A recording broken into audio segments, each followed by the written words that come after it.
then we are done. Okay, so the next topic is how to handle the exception if it happen on the stream pipeline.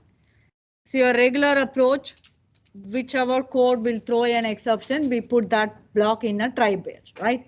Then the corresponding exception is in the catch block. So this is our regular approach. Now, in your stream operations like map filter, which requires a functional interface, right? All chaining of intermediate operation will accept a functional interface. So it makes exception handling more difficult. Let's see that scenario through IDE here. We have the sample code. Okay. So here we have a problem over here. I want to read the canonical path of the files. So whatever directories I gave here, I want to read the canonical path. So to get the canonical path, we are going to call this get canonical paths method. Okay. So I'm going to give a pipeline of solutions of functional 8. So take a stream.off of your input directories, then map, take a path and get a new file of path, then get its canonical path, which is absolute path you want to retrieve it. Then finally, I want to collect a result. So that will be returned as a string. Okay. Then I'm going to return a new RLS, whatever I collected here. So now what will be the error here? Unhandled exception type IO, right? So usually when you have an exception of this, because I'm trying to open a path, right? New file of path. So it will throw an IO exception. So you need to handle it by using try catch. Now it's a pipeline, right? So how can I deal the try catch? That's what you're going to learn now.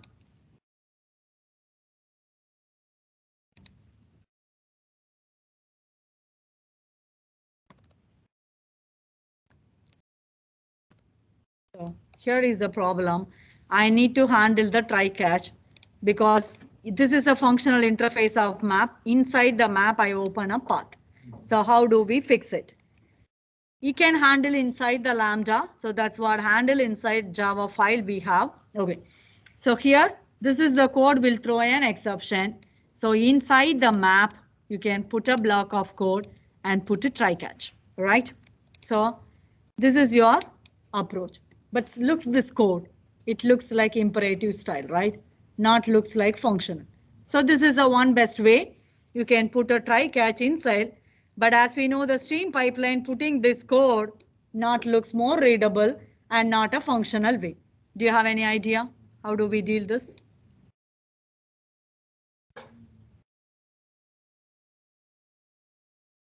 Functional interface. You have to convert into a suitable functional interface. But that functional interface not handle the checked exception, right? If you look at the own functional interface, okay, let's go to the map. Yeah, let me show you. If you go to the map, map has functional interface. When you look at that functional interface, it does not handling any exception, right? So I cannot handle the checked exception, right? It's very hard to handle it.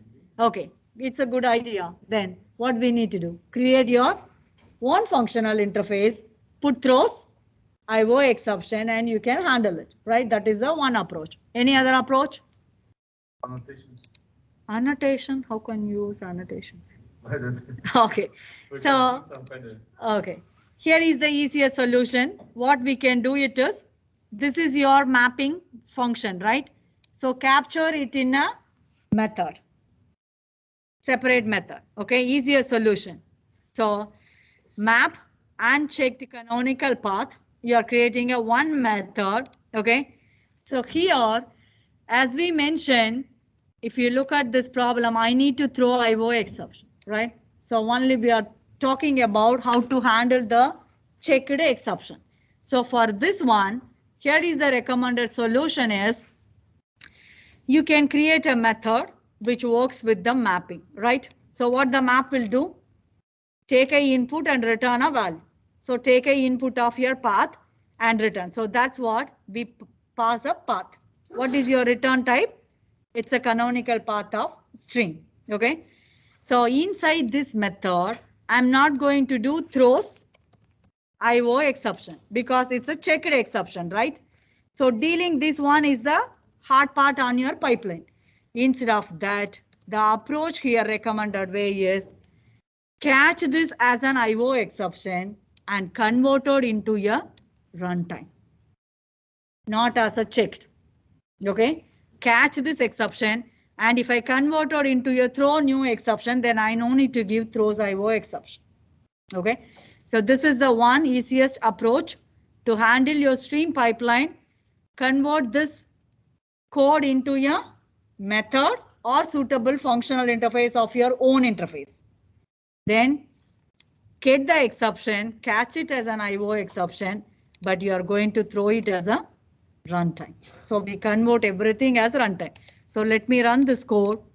It's a catch IO exception, but I'm going to throw it as a runtime. So here I have an issue with the path specification. When I pass the proper path, your code has no issue. It will retrieve the path.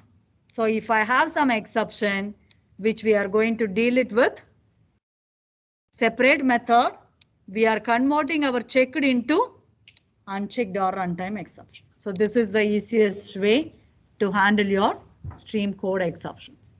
Any questions here? Or you can create your own functional interface. In that interface, you can throw whatever exception you have, or you can convert your checked into runtime. This is the solution for this kind of scenario. Any questions here?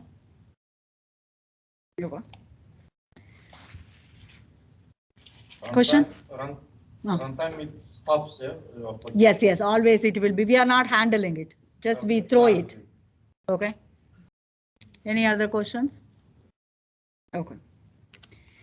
So that's all about your handling exception on stream pipeline. So the next important topic is about multi-threading. So that's what we are going to see, how to perform concurrent processing and parallel streams overview. So in this topic, we cover these areas: what is thread and how to work with the runnable interface. And we are going to test the singleton object. That code is thread safe or not thread safe. We are testing that code, and we will get some of the guidelines of how to work with parallel stream. Okay. What do you mean by thread? It's a process. Yes, it will run on simultaneously, right? So that's called a thread process. So a process in Java is an instance of Java program that is being executed, right? It's a process being executed by your Java code. It may be it contains the current activity of your code and also the execution environment on thread environment. So we are executing in a thread environment. So usually we have only one thread is called main thread, right? It will automatically start executing. If you need more thread, you need to create by yourself. Okay. So you can have a multiple threads, but if you have single processor, you can work on single thread, right? If I have multiple processor, multi-core system, each process can handle by different threads. So in that scenario, we can work with multiple threads. So we have one main thread. Other threads, if you need, you have to create from the main thread, right? Okay. So multiple threads are used for performing a multiple task. If you have multi-core CPU, you can perform multiple things.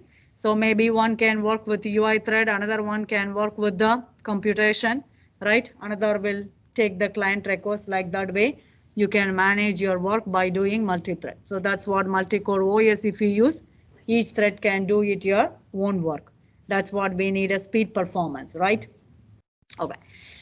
So in Java, if you want to create a thread, oh, I didn't share my screen, right? Nobody asked me, are they online? Guys, did you see my screen? Yes, ma'am. Okay. Okay. I knew I was there online. Okay, yeah. Okay, yeah, it's there, but over here. Okay. So if you want to create a thread in Java, you need a runnable interface. So this is a runnable interface as one unimplemented method. Can we say runnable is a functional interface? Yes. So runnable is a functional interface. If I want to implement this runnable interface of creating thread, you need to override this method to perform the task. Okay.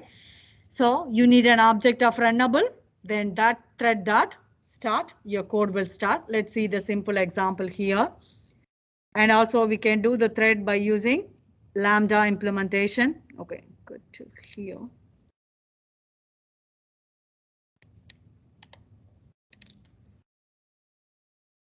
Thread.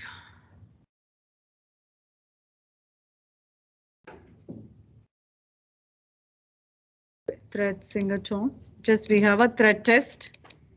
How to create a thread.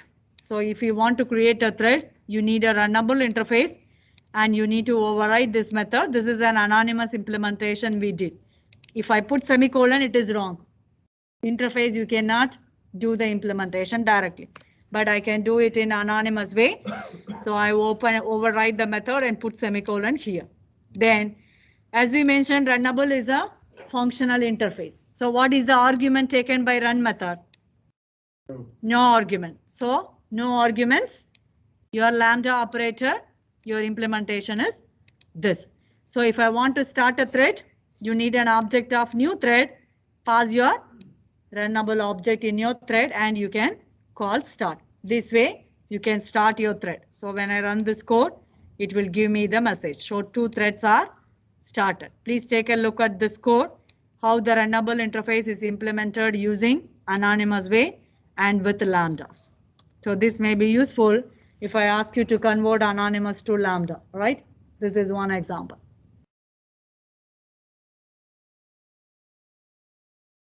Yeah. Lambda and.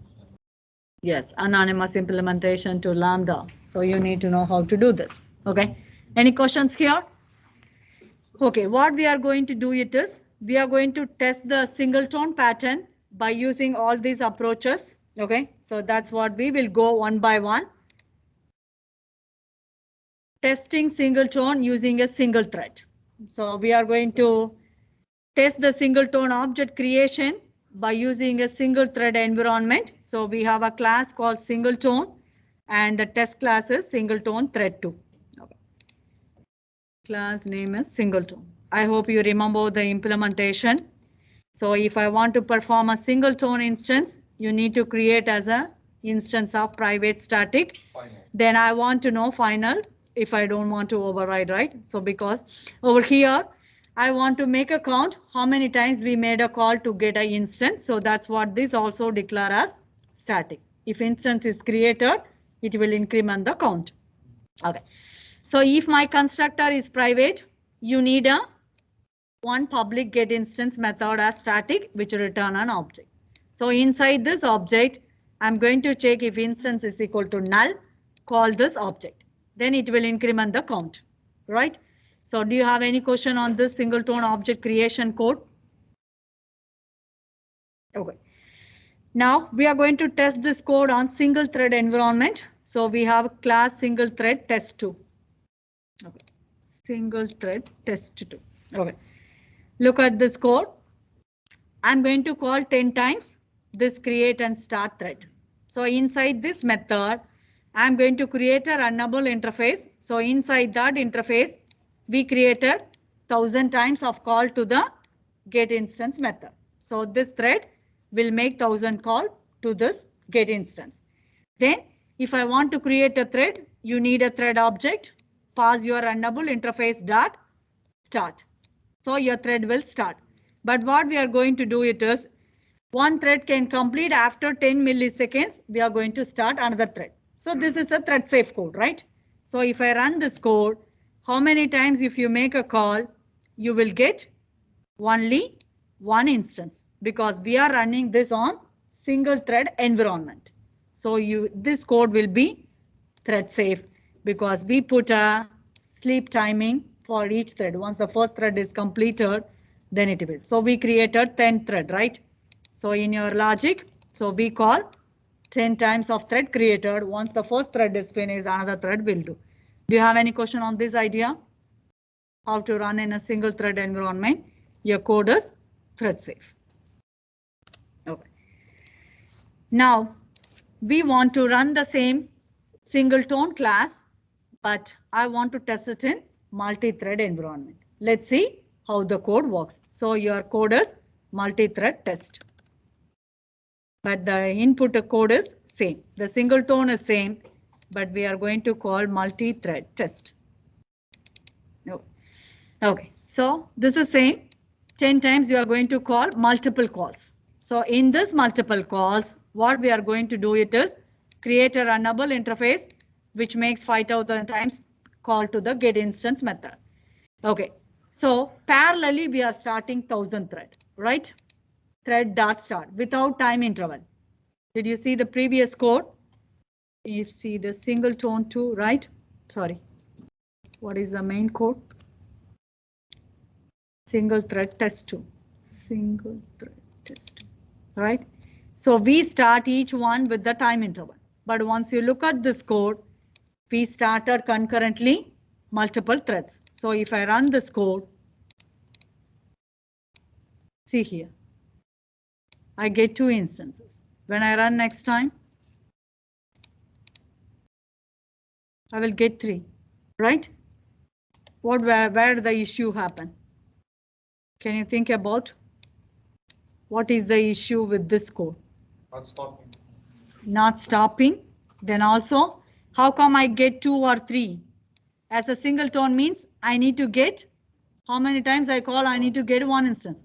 But in this case, how it comes 2, 3? Multi-thread. Huh? Because multi-thread. Multi-thread. Okay, so over here, I'm going to start at the same time multiple threads, right? So at that time, your counter will be 0. If at the same time, if multiple threads starts. So at that time, your instance is null. That is true. So that's what multiple threads can get an instance. So this code is not thread safe. Can you get the idea? The reason is we put instance equal to null, which means that at the same time multiple threads are started. So every thread can check instance equal to null. That becomes true. So that's what more than one thread can get an instance. This code is not a thread safe, right? Race condition. Yes, race condition. That's what we have an issue. The problem is the 0 instances at the first time everything. So when I call that equal to null becomes true, so multiple thread can get an instant. So this code is not a thread safe. So for that reason, what we need to do it is, so here is the problem. If instance equal to null, we checked it. So as you mentioned, this is called race condition. So what the technical idea is, when 2 or more threads have accessed the same object and each modifies the state of object is called race condition. So how do we fix this race condition? We need to synchronize, make the method to synchronized. Then we will have no issue. Your code will become thread safe. So how do we make code is thread safe is we can use the synchronized method. Okay, so when you make synchronized means it will put a lock. Once the first thread release the object, then another thread will get access. So this way we will get this code as thread safe. Okay, so for this purpose we are going to create another singleton class 2 and the test class is okay. So I think multi-thread 2. Okay, okay. Let's go to the singleton 2.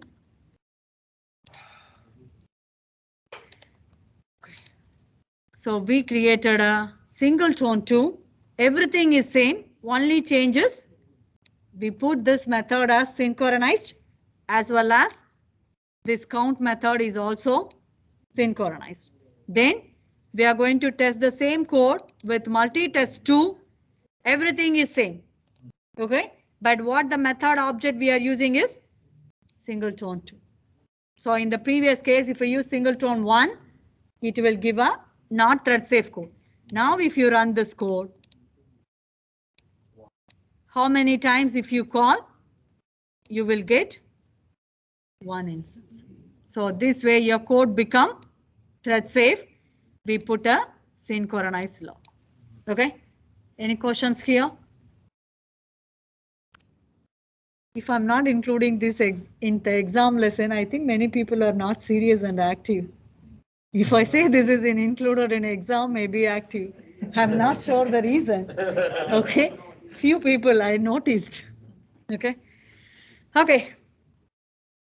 Now the new approach to manage the thread, instead of using a thread class from Java 8, you have an executor class, which will help you to create a thread and managing the thread, optimize thread, everything done by execute. You no need to do many tasks. It will be managed by this executor class. So if I want to use the executor class, there are two types of executor class to get a thread is available. So one is executor.new cached thread pool. If I perform a small task, I can go with this. But if you perform a multiple task, then you can go with the fixed thread pool. So in this example, we are going to work with the new cache thread pool. Please read out this definition. What is the need for executor class?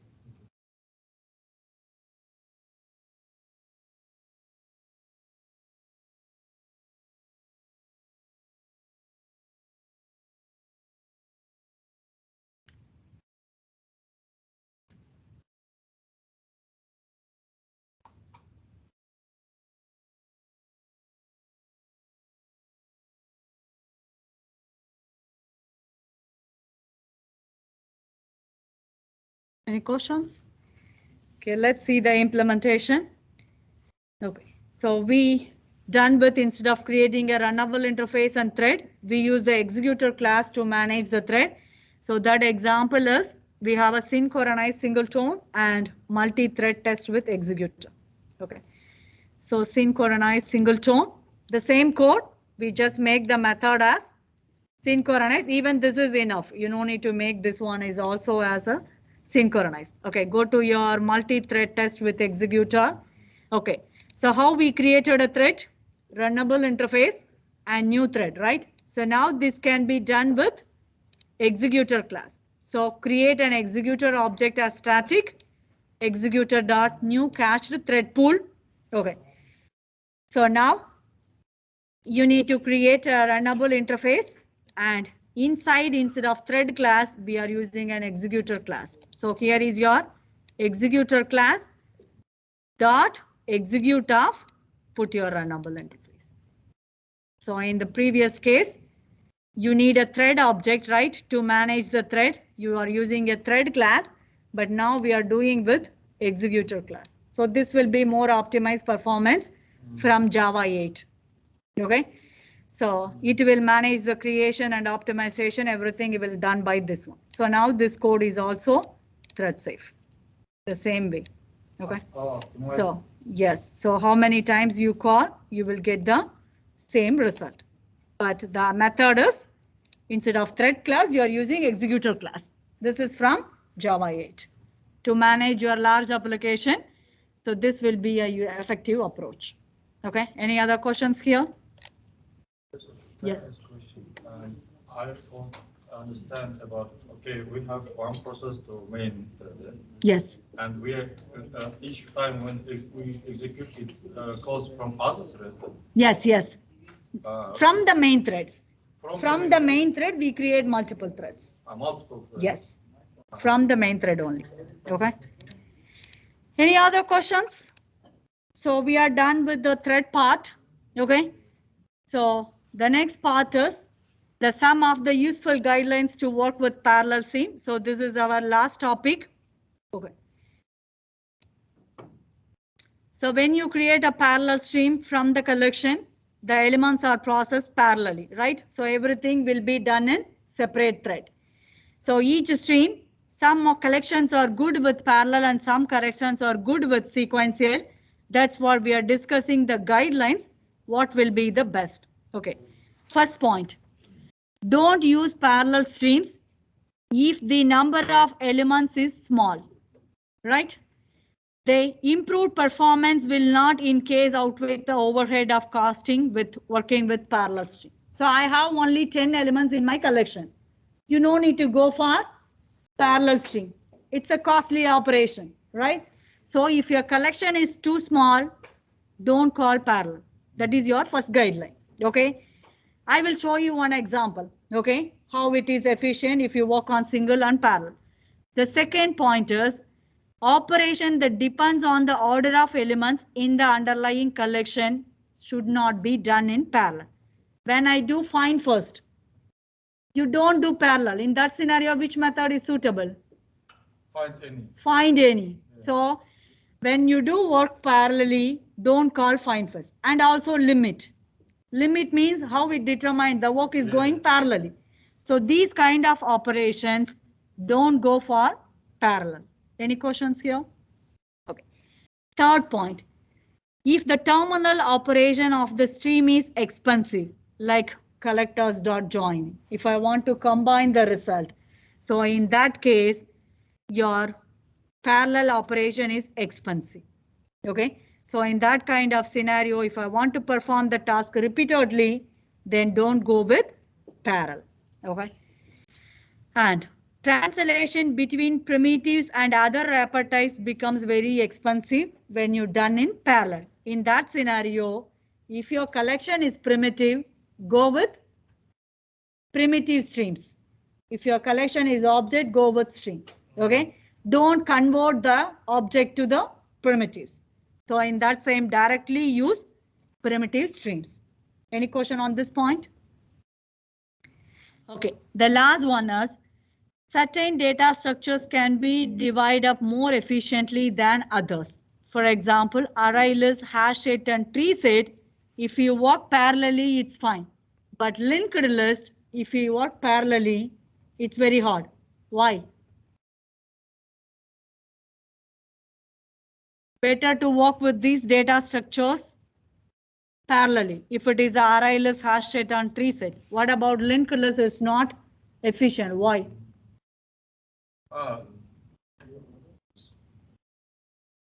Each one goes from start to. Yes, every time it need to access through header, but linked list has a chaining of operations, right? So I cannot access from the middle. So when you want to short a list or something processing, linked list is not a best choice to work with parallel. Okay. Okay.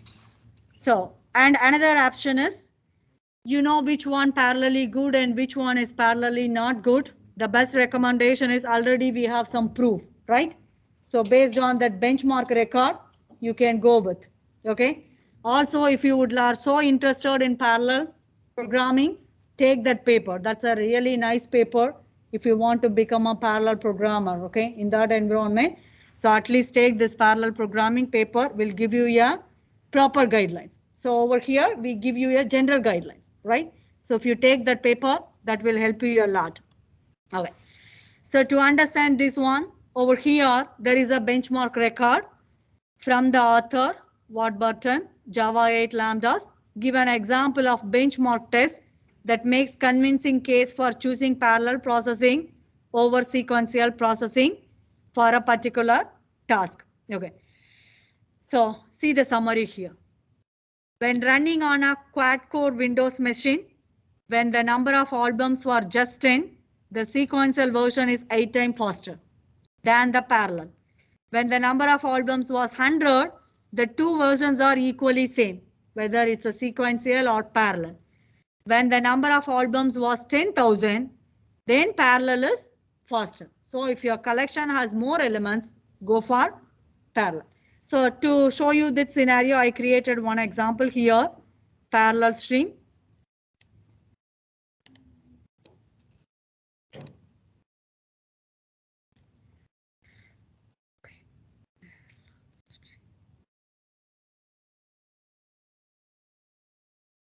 Okay, parallel stream. So we would like to find the Fibonacci number of the particular sequence number. So I need a Fibonacci number. If the input is 1 or 2, I'm going to return 1 or else find the Fibonacci. Okay. So I created a list of integer numbers. Okay, let me go with the simple collections. So in your list, I have only 3 values in your collection. I want to find out the 10th Fibonacci number and 20th number and the 26th number. Okay. So to see this performance, let me run it. Okay. So I'm going to run this code to get a Fibonacci number on sequential as well as parallel. So for this one, before the process, I need to record the time, right? So for that, instant dot start is equal to instant dot now means current system time. I'm going to do the parallelly mapping your input to the Fibonacci of input. So take a input and get a value of in that Fibonacci number sequence. And I'm going to print the number. After that, I'm going to record the end time. Okay. The same way I'm going, so finally I want to find the difference between start time and end time. The same task. So in this scenario, I did with parallel. In this scenario, I'm going to do with single stream. Okay. If your collection is 3 inputs, see here, for generating these 3 numbers, your parallel stream takes 42 milliseconds. What about single stream? Which one is faster now? Single stream is faster. If my collection is long,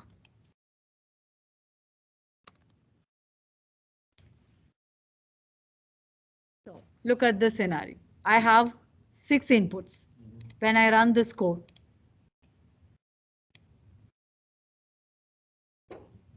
okay.